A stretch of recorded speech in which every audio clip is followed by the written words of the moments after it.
Hi everyone, we are continuing to look at Philippians' book on prayer, and today it's entitled The God Who Is.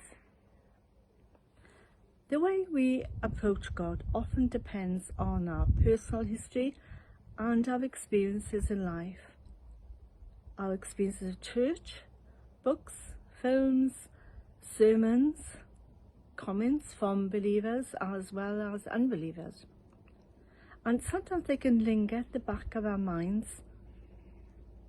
As a teenager going to the Baptist chapel with Paul, I thought of God as someone who keeps an eye on me, checking all my activities and conversations for any wrongdoing. I was a bit scared and a bit worried to do anything out of line, to be honest. I was in fear of judgment rather than in coming close to his love. Other people have a problem with addressing God as Father, probably because of their own experiences with the earthly father, who might have been keeping track of all their defects. Maybe someone who gave a negative input. Actually, I fired that negative God now, and I'm close to God now, who I find in Jesus. I come close to him, not because of what he can do for me, but because I want to experience the pleasure of his company. Do we think of prayer as duty? Do we think that if we spend our time in prayer, then God owes us for that time? Is it a kind of transaction?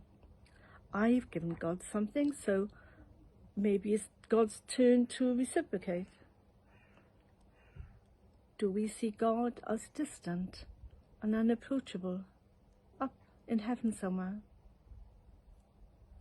Do we think of prayer as a transaction rather than a relationship that can easily decline into a practice of duty rather than joy? Actually, a loving God wants an intimate involvement in our lives. He wants a personal relationship. Do we want that personal relationship as well?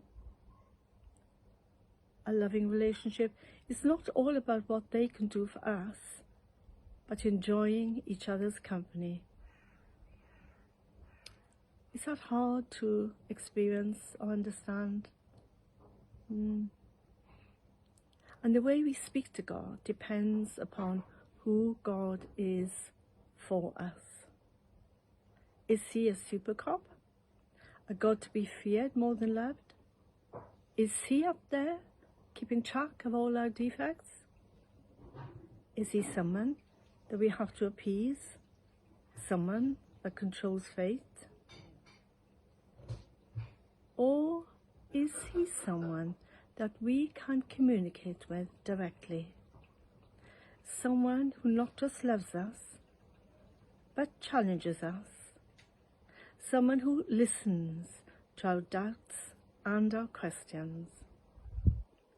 Someone who wants to get close to the real us, not the pretend us, not the person behind the mask. When Jesus asked Peter, who did he say Jesus was?